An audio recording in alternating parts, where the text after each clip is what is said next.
Hello everyone, thank you for joining us today for AIMS 205 Patient Engagement Design course, where we are going to be chatting with Sarah Rigari today about using triggers for behavior change. My name is Britt Johnson. I am a Stanford MedX e-patient advisor, and I've had two forms of arthritis since I was 7 years old, so about 22 years now. I'll let you guys do the math on that one.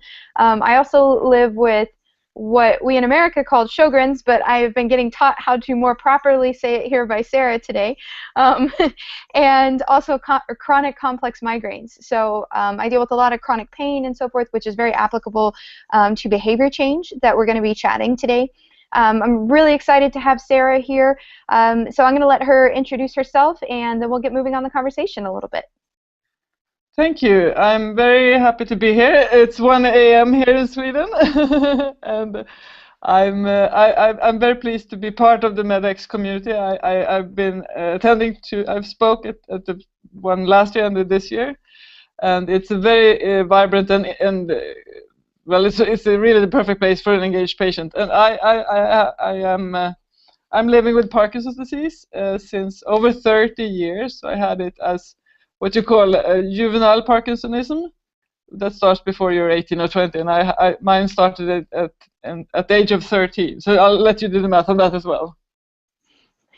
Wonderful. Well, thank you so much for joining us for the middle of the night. So we really appreciate it, and appreciate you taking the time, and to also have such a cultural perspective from across the seas as well for our very broad community that joins us across the world. So this week, our course participants actually listened to a talk that I gave last January, and that was just a little bit about my journey as a patient and how I became an e-patient. And Sarah and I were actually just chatting about this a little bit, about how I talked a little bit about how I was forced to become an e-patient in our healthcare culture because of the way it functions or does not function at times. And so, you know, we'll kind of tie into that a little bit today, the cultural differences. The class participants also had a chance to hear from Devin Gross of IMI Solutions and Henry Albrecht of Limeade. So we'll be bringing in a couple of their ideas in our conversation. But first, I do want to touch on this idea of kind of the cultural differences of Sweden and U.S. healthcare. So, you know, Sarah told me a moment ago that there's not a lot of, say, e-patients in Sweden. So, Sarah, do you want to kind of explain your viewpoint there and why that might be? Yeah, so basically I'm it, literally, or there are a few more, one of which we have sort of imported from the US, and so there are not a lot of us. And it's partly because well, we haven't really woken up to the patient engagement benefits or the ideas of what you can gain from it. And I think that's due to our society's social networks and social structure, that sort of the government and the society have sort of convinced us that, well, don't worry about your health, we will take care of that for you. And so, of course, I mean, people are lazy by nature, so if someone says you don't have to do this hard work, of course we wouldn't do it. But then me and a few others have actually woken up to the idea that, well, if we put in some extra work, we can do a lot better in our health-wise, and that's sort of is a self-paying, self-sustaining process, because if you start doing it, you and feel better for it, you will keep doing it. That's really interesting to me, because I think we have the same problems in the U.S., I would say, as far as, you know, kind of owning your health and encouraging patients to be active members in their healthcare team, and knowing what works for them and figuring out what works for them, and looking maybe at alternative treatments and basic things like diet and exercise as well. But also in the U.S., then we have to take it one step further, where a lot of times we're fighting an institution or a healthcare system that doesn't necessarily take care of us. So, you know, we don't have that kind of backup. So I think that's why, you know, we have so many engaged, you know, e-patients in the U.S. as well, just out of force, really. So. One thought I've come across me is that you are more of a customer in the U.S. compared to Sweden. You actually, I mean, there is of course a buyer's market, and or a seller's market rather, because you have to pay out of pocket, which we literally don't do in Sweden. It's very, very low, the out of pocket expense. But it gives you the benefit of choice if you actually pay yourself. So we're not really considered customers in any way, shape, sense, or form here. So Well, and we actually cannot shop around really. We get what the society sees as needing, but we cannot really choose. that's interesting. So whereas, we do have choice currently, um, it's still We have choice in theory, but not in yeah. practice. Well, and I would say in theory here as well, because still that comes with financial accessibility over here. Mm. Um, you know, I have all the access to go see any doctor that I want in the country, but feasibility of actually physically driving there, or I've even flown to see doctors as well, and I know a lot of patients that have to get access to certain healthcare professionals. Um, but that doesn't mean it's financially feasible for me as well. Here we actually cannot pay to see a doctor. We're not allowed to do that actually, in a way. There's no system in place. There are very few, yeah, options to do that, which is That, in a way. so it's interesting to think about. So looking at the topic today of triggers and behavior change. So I'm wondering then how does with the healthcare system that you're set up, because we have a lot of more, I would say we have a few more U.S. viewers watching this. How does that affect your behaviors, and how did that affect your behaviors as a patient? That's a good question, and I'm not sure. That's the interesting thing, because my observation is that the effect of these two very different systems are actually the same. So, so it seems like people are more alike than the systems are. So it's sort of the systems themselves are not able to provide the triggers to behavior change that we need. It needs to come from other places. Absolutely. And I think it's funny as you and I are chatting, I think we're realizing that our systems are almost more alike for at the end of the day what we're dealing with. Yeah. It's just a very different set of what we approach at the beginning, but at the end we're kind of in the same place a little bit. Yeah, And yeah. and I would hope that then we do see maybe more e-patients, more engaged patients coming out of some of those other countries with a very different healthcare system.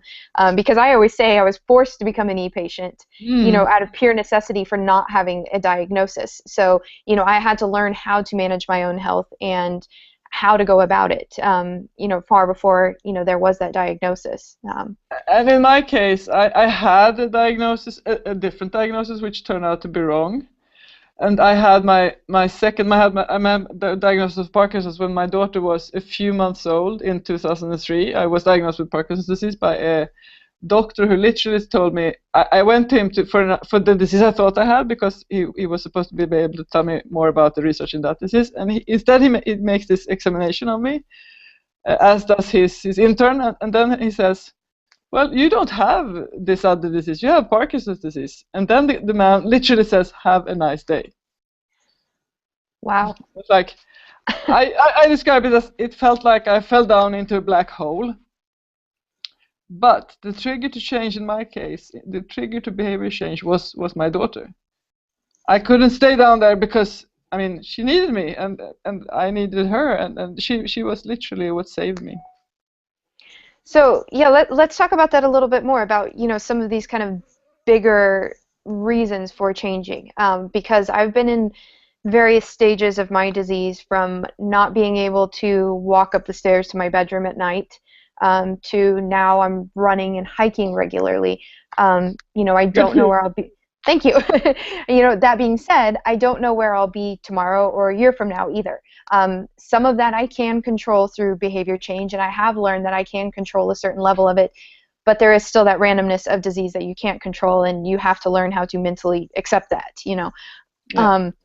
which I'm still working on, as we all are. So Yeah, for you, so as far as your daughter, do you mind talking about that a little more, and what you decided to do differently with your healthcare than seeing yeah. her as a trigger? Yeah, so I didn't know that it was going to turn me into e-patient, but it very much did. And so she was a few months old, and I was literally devastated and didn't know where to turn and what to do. So I went back to my original neurologist, which I didn't intend to leave him. I just wanted to tap this other guy's brain, but I couldn't. So so I started to be engaging in. So my previous diagnosis had made me realized that I needed to connect with others that was in a similar situation. I didn't know it sort of consciously, but unconsciously I knew the steps I needed to take to be able to go from patient back to person, as I call it. So I have these steps that I talk about, like all of them starting with S, just for fun. So it's shock, sorrow, searching, sharing, shaping. So going back to shaping my future again. Excuse me. And then the second diagnosis went much, much faster than the first one. And I see two reasons for that. One was that I had done it before. The other is technology. So technology for me is a tool for behavior change, but not really a trigger, but it's very much a tool. I think you'll be talking about that next week. In qualified self, yeah. It's a tool for me, very much a tool. But the trigger was my daughter in a way, and I needed to be there for her. I mean, she was literally a very, very small baby. She wasn't even a toddler. So, and that sort of has continued. So now she's almost 12. And this summer, for the ones who saw me at MedX this year, could see that I struggle with my gait, and that's called freezing of gait, which is my most troublesome Parkinson's symptom, which means that literally out of the blue, my feet will appear as they are stuck to the ground. And so I decided, so healthcare in Sweden and elsewhere would treat that with a brain surgery, something called the deep brain stimulation. Literally, it's basically a brain pacemaker. But I don't want that. I want to postpone that for as long as possible. I'm aware that I will probably need it at some stage, but I want to wait as long as possible. And yeah. Well, I was going to say that's very interesting. I think our motivations are oddly similar then, because my, with my own health, I was told when I was 18 that I would need both of my hips replaced when I was 25. That hasn't happened. 4 years ago, I was told that I needed spinal fusion surgery right then. Again, that hasn't happened because luckily I have a doctor now who says, let's push those off as far as possible. Let's, find the other means because that should be an absolute last resort for us. But for me, literally, it's, I don't have children right now, but I want to stay out of that wheelchair that has been potentially been put in my future. So it's that same motivation, and I remind myself of that, and I have very weak moments too where, I get very upset about thinking about that potential future as well. Yeah.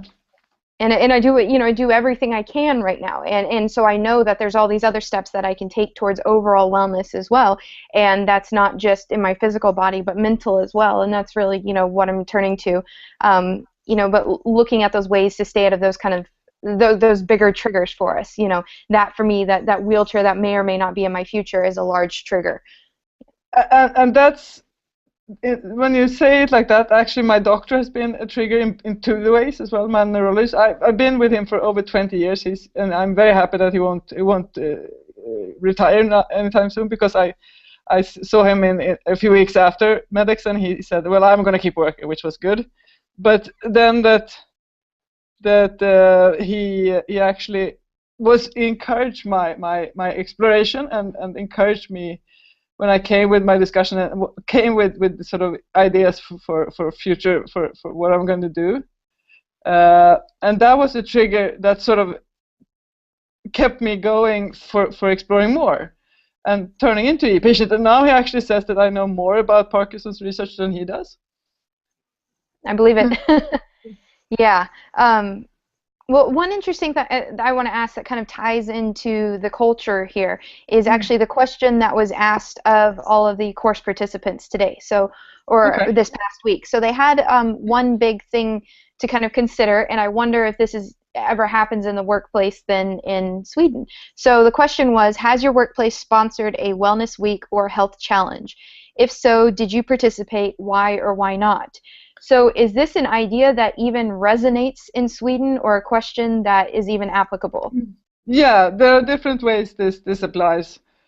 Workplaces in general often have one of these sort of walk challenges, or did a few years ago. Now it's sort of out of date, but so they had these walk a mile sort of every week or something, and workplaces would compete against each other. Everybody would have these very mechanical pedometers, and so yeah.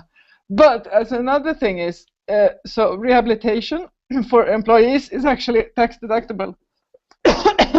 So I've actually had a new rehabilitation week paid for by my previous employer, completely, and they can deduct it from their taxes. Wow, that's well, and we have some of that here. Just depends. Again, it all depends on which state you're in, which rules you're under, and so forth. So it's which not one employer, I'm sure. Yeah. exactly which employer, which tax systems you're under, depending on also your health insurance, what you can and cannot write off because it's based on what they will and will not pay. So, thinking through that question though, you know, I thought of this. You know, at one point when I was working full time, I was lucky enough to be working for small local government that actually sponsored a lot of really wonderful programs for us. So we were given all sorts of free courses. So swimming lessons, which that's where as an adult I finally learned how to swim laps properly. You know, I learned to swim as a kid and loved the pool, but I didn't know how to do laps and so forth. So, you know, in my young 20s, I took that on and started doing that, which was wonderful. And they sponsored these at lunchtime for us before and after work as well. There was also running and walking clubs along with that, a smoking cessation club, and along with that, they did give us perks then within, you know, our own job. So we were either allotted the time to do that and paid essentially to do that, or with the smoking cessation, they were given, you know, reduced rates on certain things as well. So there were these things that I've been able to participate in the past. But one thing I've seen a family friend dealing with lately is what's called the Biggest Loser Challenge, which I think a lot of people over here are familiar with. Are you familiar with the TV show Biggest Loser? Yeah. We have it here as well. Okay, got you. So both the American and the Swedish version. So yeah. Gotcha. So the challenge being, which I think is a really interesting challenge, and I think even that language is really unique to kind of triggering the behavior there. So the idea of being the biggest loser. So I think that is something that has allowed that to catch on in the workplace for people, is the idea that, you know, I'm not necessarily winning, but I'm going to be the best at losing for once, you know, and kind of turning that on its head, and that tongue-in-cheek immediately makes it fun. And I think that alone is a trigger, is that there's this fun idea to it, almost the gamification of it, if you will. Yeah, very much so. So have you had any chances like this to participate in any sort of sponsored events like that, or have you had any instances of gamification, you know, kind of that have helped with behavior change? So yes, not but self-organized in a way, because again, going back to my daughter, so a few weeks before MEDEX last time, I went to a new rehabilitation week in Portugal that I financed myself, because it's not sort of approved place, so by Swedish government. But it was affordable, so I made the investment in myself, and that the motivation to do that, I sort of gamified it for myself, because I realized that I did it for my daughter's sake. So to me, healthcare is going about this all wrong, because if your doctor tells you you need to do this, you do it for his or her sake, but they need to help you find your motivation to do it for your own sake. Well, then you will keep doing it. And in this case, I did it even stronger for my daughter's sake, because I don't want her to have to watch out for me on the street if I get freezing on a sidewalk, or even worse when crossing a street, which actually happened up until 2 weeks ago, when I had a real breakthrough at my chiropractor, where I realized what I've been doing wrong, and I realized what to do instead. So do you want to talk about that a little? So you're the one who figured it out then? Yeah, because I mean, healthcare, they don't know what this is, because it's you can't understand it unless you experience it, and to experience it is really scary. I mean, imagine you're crossing a street and something scares you, so that you actually literally, it's like a deer in headlights. You actually you can't move, and everything that scares you will make you less able to move. That's not something you want to experience or explore in detail, because you just want to get out of there. And the more you fail in crossing a street, the more scared you will get, and the more likely it is to happen. So it's basically a reversed. It's actually a negative feedback loop.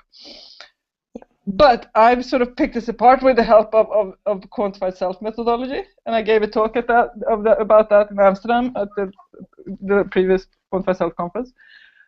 And so I think I know what's happening with me. I don't know what it's like for others, but I know with me, and I've been able to.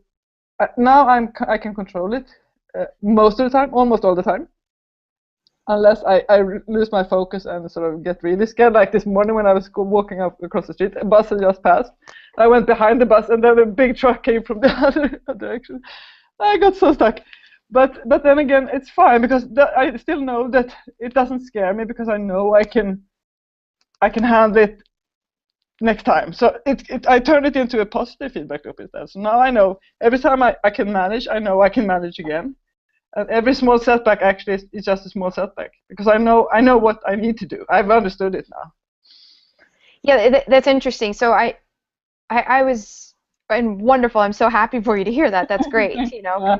I've seen it firsthand. Seeing you in MedX the last couple of years. What that does to you, and I can't imagine applying that to trying to just walk around outside, or across the street. So. That's hopefully what you're learning about yourself can then help other patients as well. But what you really reminded me there of was I was a musician when I was a kid, and my tutor for a long time would tell me that for every time I did something wrong, I needed to do it right 10 times in a row. And it was this thing that stuck with me and has applied to the rest of my life, really. And it was because, like you're saying, that negative feedback loop, you've done it once and it's in your brain, and it's so easy to do it again, and it's so easy to defer to that. So how do we get out of that? And so he would teach me these small ways, for music, and it's applicable to health as well, I would say. For the music, if I was having trouble with it, we would slow it down. I would take it at half the speed. And so just thinking through that, if I slowed it down at half the speed and I was able to get through it correctly once, then we reinforced that loop. And then I could do it again. And like you're saying, I knew that I could then do it a couple times in a row, and then I would work on speeding it up and then sort of perfecting it. And before I knew it, I had done it correctly. And it's funny, because not until hearing you say that did I realize how very applicable that is to our health. Because sometimes I think we do just need to slow down and see what steps we need to take to correct that negative behavior. And we've heard from other speakers throughout the course, B.J. Fogg specifically, his theory on tiny habits. That's really what it is it's breaking it down to the most fundamental and smallest behaviors. And if you have to slow something down, see what you need to fix, identify it in that moment, but don't keep reinforcing the bad things. I think that's the important thing. Yeah, and BJ, that are in our control. I should say that. Make sure to focus on the positives. Like when you said at MedX something that really resonated with me, that you don't want to self-track, because if you keep track, if you make a pain diary, you will feel worse.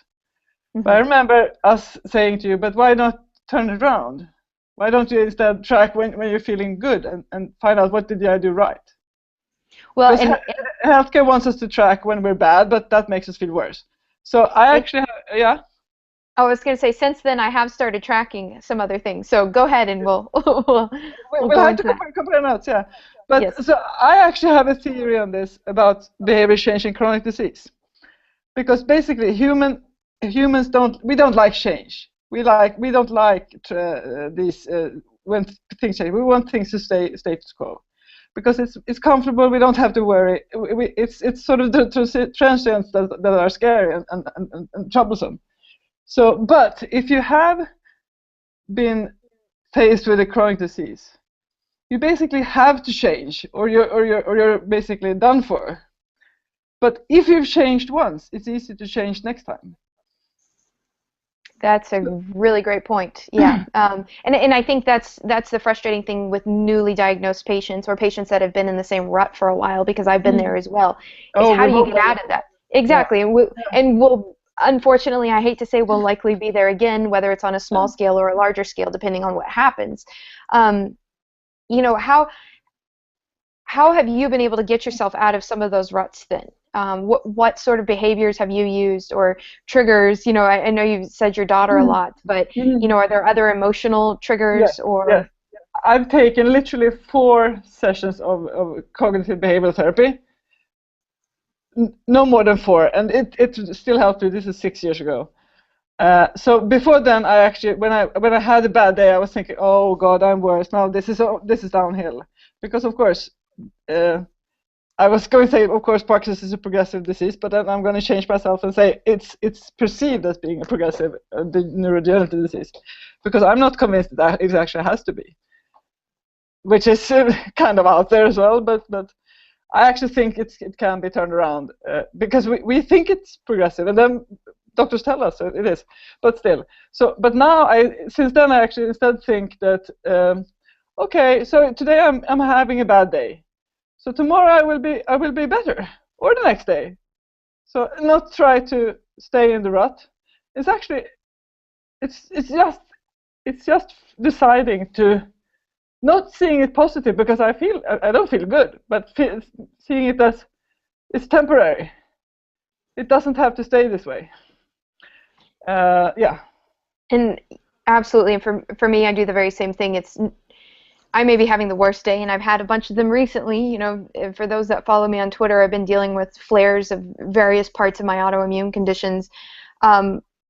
And I just remind myself, tomorrow is another day. It's one of my favorite quotes from Gone with the Wind, but it's so applicable. You just have to remember that you have to give yourself permission to be that patient in that moment, and know that you will still have a chance tomorrow to start fresh. And granted, tomorrow you may wake up not feeling well again, but you have to keep trying with that same optimism. And I think for me, that's what I've learned, is that I get a whole new chance to wake up tomorrow. And if I go to bed thinking that kind of positive reinforcement in my head allows me to wake up in a much different way. If I notice that if I go to bed sort of focusing on everything bad, or focusing on the pain, and kind of in a sense giving into my disease is too much, then it's much easier to wake up the following day feeling much worse. I've had instances recently where I've woken up after taking some of my weekly injections that I take that normally make me very sick, and there's been a couple days recently where I've woken up and completely forgotten about it. And I think it's because that I'm thinking about it differently, addressing it differently, and really working on kind of calming my mind before I go to sleep, and like you said, going back to being that person, which I really love. And something to kind of hit on something that you said there, and this was brought up in the talk by Devin Gross that the participants listened to this week. The idea that patients and doctors often want to focus on different behaviors, and that we don't focus on the same behaviors. So why is that, and how do we focus on changing the behaviors together, and what is going to be most valuable? I want to respond to that Sure. by saying that I have a new. I'm a doctoral student on 50% of my time, and on the other 50% time, I'm an entrepreneur working in digital self-care. So we develop the things that I do research on, and the other way around. And so I need to read lots of scientific articles, and I found the absolute favorite one that has the title, "What happens when patients know more than their doctors?" Mm-hmm. Experiences of health interactions after diabetes patient education, a qualitative patient-led study. And I'm going to tweet that after this, so you can all find it. It's open access. And so the healthcare system actually doesn't facilitate for expert patients, for e-patients. This article is so fascinating, how expertly trained people with type 1 diabetes in the UK are actually hindered. They are not given, they are stopped from giving the supplies they are prescribed by other healthcare professionals, because they're saying, well, you don't need that many tests. It's ridiculous. You're not getting them. It's like, it blows my mind, but we've all experienced it. And so, but these are individuals. The system is flawed, and there are individuals who work with the system, the flawed system. There are individuals who work with against the system, and these are all issues. And to go back to your question, which is a very difficult one because we have different angles in this. Healthcare wants to see a population health, whereas we as individuals we see to our own individual health. So they need to make sure that everything is evidence-based in theory, and that they actually they use the individual's data to provide for the population. We couldn't care less. I mean, we don't have to wait for evidence. If I hear my neighbor or friend with Parkinson's take something that they feel good from, be it aloe vera, be it coenzyme Q10, be it even carrots or whatever, I don't ask my doctor for permission. And I've said this at so many meetings. And once there was this scaring young doctor who stood up and said, "But if patients are doing that, we need to stop them." I was like,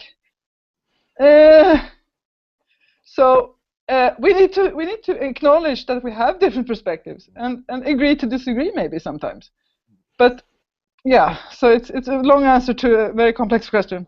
And it is a complex question, and maybe I shouldn't have saved it for last, but that's the problem, I think, with a lot of what we're experiencing and why we are hearing from e-patients more now is that our goals are not aligned. So how are we to change behaviors efficiently and identify these triggers if our goals are not aligned? Because like you're saying, I am concerned about my immediate wellness, and while you and I are both patient advocates, so we do look to our greater what we can contribute to the greater patient good and how we as patients can collaborate to help each other.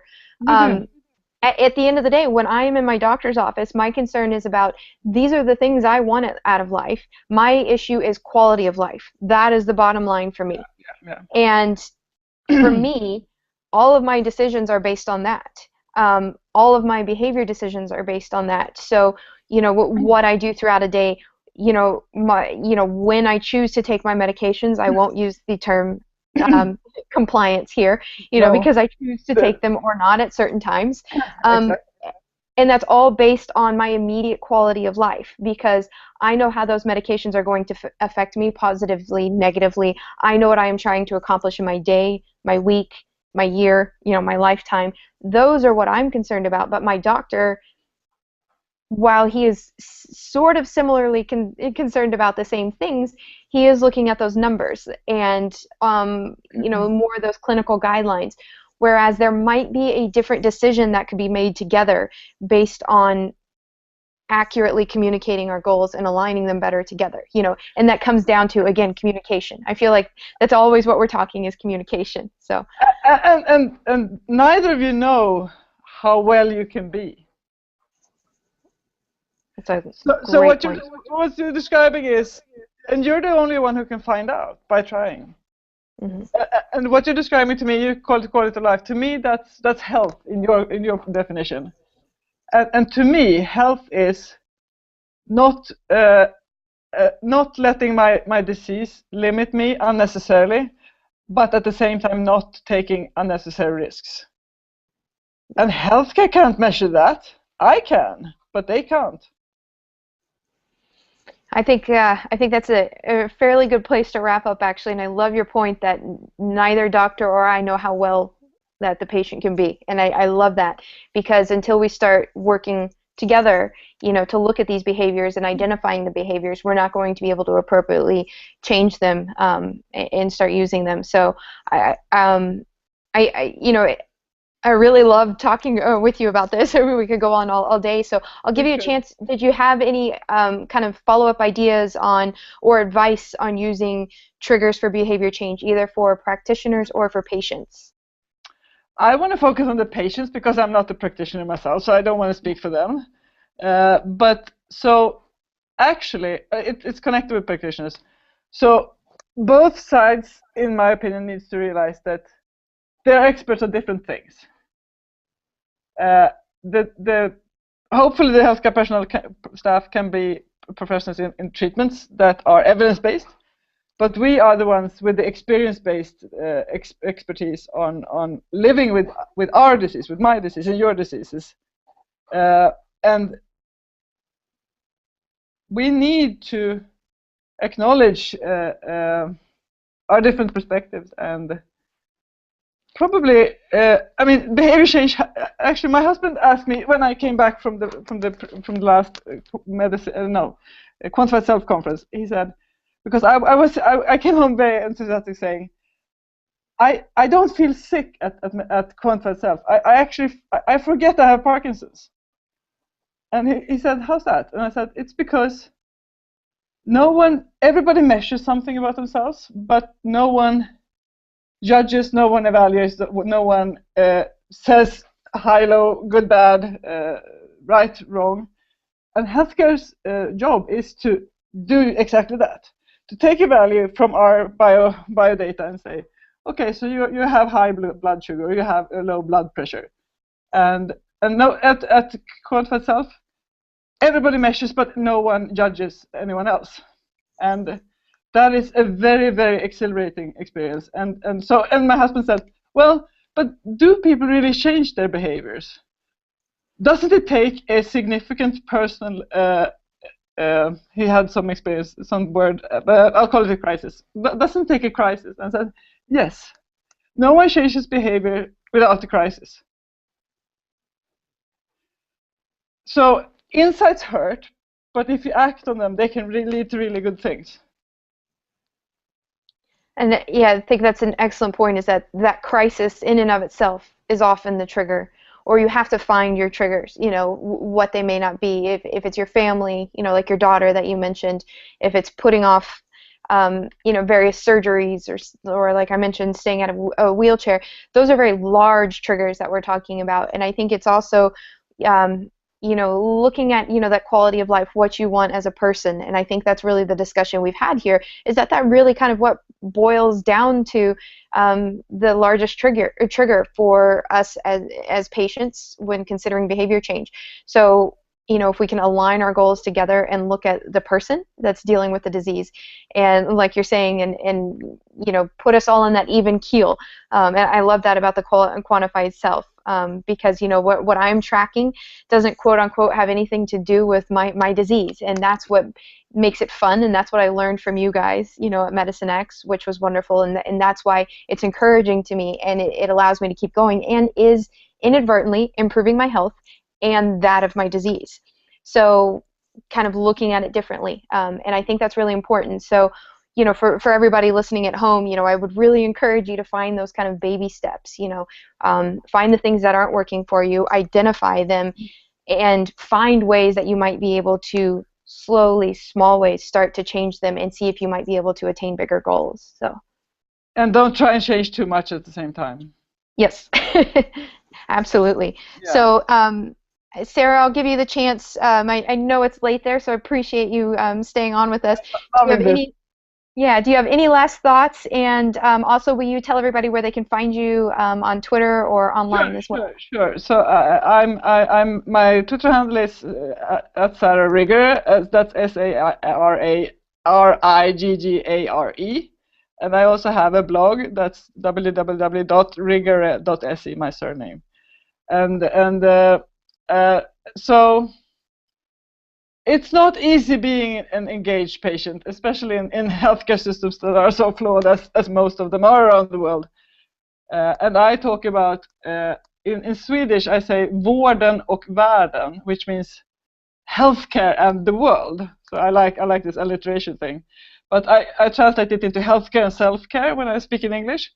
So, and this to me they're two very different animals. So healthcare is organized in a structure, in a way for economical, for ethical, for medical, for any kind of reasons. They need to be organized. But in the world, in self-care, we all are, as we say in Swedish, closest to ourselves. And I and you we are the only ones who can motivate ourselves to take into account our whole situation. And we have so much to gain from doing that. It takes work, but it's so worth it. Well, and I think that's a perfect point to end on, is that we have everything to gain by doing this. So we as patients. So Yeah, and I would encourage everybody at home to tweet Sarah. You can find me at HurtBlogger. I've also recently tweeted her handle as well if you're looking for her, if you didn't catch that before. So please do follow up with us if you have any further questions or would like to keep this conversation going. So I want to thank you so much again, Sarah, for joining us halfway Thank around the you. world in the middle of the night.